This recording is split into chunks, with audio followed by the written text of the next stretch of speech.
In those days Hezekiah became sick and was at the point of death. And Isaiah the prophet, the son of Amoz, came to him and said to him, Thus says the Lord, Set your house in order, for you shall die. You shall not recover. Then Hezekiah turned his face to the wall and prayed to the Lord, saying, Now, O Lord, please remember how I have walked before you in faithfulness and with a whole heart, and have done what is good in your sight. And Hezekiah wept bitterly. And before Isaiah had gone out of the middle court, the word of the Lord came to him. Turn back and say to Hezekiah, the leader of my people, Thus says the Lord, the God of David your father, I have heard your prayer, I have seen your tears. Behold, I will heal you. On the 3rd day you shall go up to the house of the Lord, and I will add 15 years to your life. I will deliver you and this city out of the hand of the king of Assyria, and I will defend this city for my own sake, and for my servant David's sake. And Isaiah said, Bring a cake of figs, and let them take and lay it on the boil, that he may recover. And Hezekiah said to Isaiah, What shall be the sign that the Lord will heal me, and that I shall go up to the house of the Lord on the 3rd day? And Isaiah said, This shall be the sign to you from the Lord, that the Lord will do the thing that he has promised. Shall the shadow go forward 10 steps, or go back 10 steps? And Hezekiah answered, It is an easy thing for the shadow to lengthen 10 steps. Rather let the shadow go back 10 steps.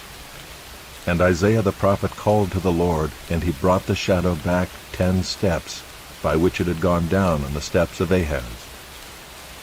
At that time Merodach-Baladan, the son of Baladan, king of Babylon, sent envoys with letters and a present to Hezekiah, for he heard that Hezekiah had been sick.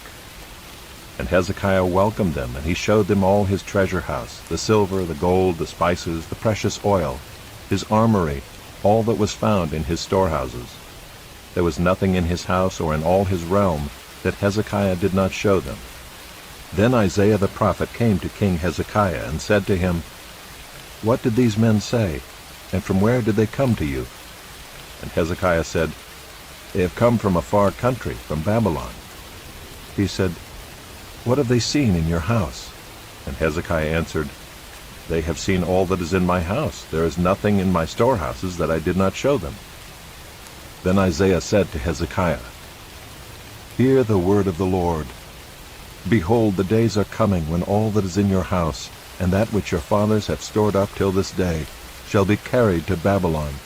Nothing shall be left, says the Lord. And some of your own sons who will come from you, whom you will father, shall be taken away, and they shall be eunuchs in the palace of the king of Babylon. Then Hezekiah said to Isaiah, The word of the Lord that you have spoken is good. For he thought, Why not, if there will be peace and security in my days? The rest of the deeds of Hezekiah and all his might, and how he made the pool and the conduit, and brought water into the city, are they not written in the book of the Chronicles of the kings of Judah? And Hezekiah slept with his fathers, and Manasseh his son reigned in his place. Manasseh was 12 years old when he began to reign, and he reigned 55 years in Jerusalem. His mother's name was Hephzibah. And he did what was evil in the sight of the Lord, according to the despicable practices of the nations whom the Lord drove out before the people of Israel. For he rebuilt the high places that Hezekiah his father had destroyed, and he erected altars for Baal, and made an Asherah, as Ahab king of Israel had done, and worshipped all the host of heaven, and served them.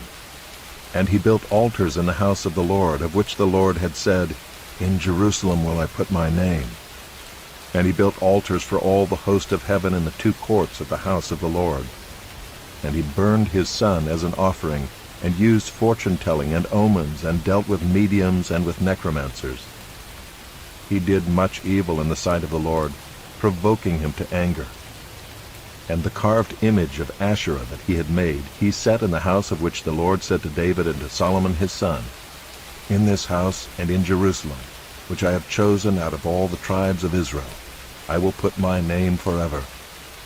And I will not cause the feet of Israel to wander any more out of the land that I gave to their fathers, if only they will be careful to do according to all that I have commanded them, and according to all the law that my servant Moses commanded them. But they did not listen, and Manasseh led them astray to do more evil than the nations had done whom the Lord destroyed before the people of Israel. And the Lord said by his servants the prophets, Because Manasseh king of Judah has committed these abominations, and has done things more evil than all that the Amorites did who were before him, and has made Judah also to sin with his idols, therefore thus says the Lord, the God of Israel, Behold, I am bringing upon Jerusalem and Judah such disaster that the ears of everyone who hears of it will tingle. And I will stretch over Jerusalem the measuring line of Samaria, and the plumb line of the house of Ahab.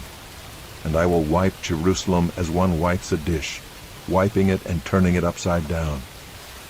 And I will forsake the remnant of my heritage, and give them into the hand of their enemies, and they shall become a prey and a spoil to all their enemies, because they have done what is evil in my sight, and have provoked me to anger, since the day their fathers came out of Egypt, even to this day. Moreover, Manasseh shed very much innocent blood, till he had filled Jerusalem from one end to another, besides the sin that he made Judah to sin, so that they did what was evil in the sight of the Lord. Now the rest of the acts of Manasseh, and all that he did, and the sin that he committed, are they not written in the book of the Chronicles of the kings of Judah? And Manasseh slept with his fathers, and was buried in the garden of his house, in the garden of Uzzah, and Amon his son reigned in his place. Amon was 22 years old when he began to reign, and he reigned 2 years in Jerusalem. His mother's name was Meshullemeth, the daughter of Haruz of Jotbah. And he did what was evil in the sight of the Lord, as Manasseh his father had done. He walked in all the way in which his father walked, and served the idols that his father served, and worshipped them. He abandoned the Lord, the God of his fathers, and did not walk in the way of the Lord. And the servants of Ammon conspired against him, and put the king to death in his house. But the people of the land struck down all those who had conspired against King Ammon, and the people of the land made Josiah his son king in his place. Now the rest of the acts of Ammon that he did, are they not written in the book of the Chronicles of the kings of Judah?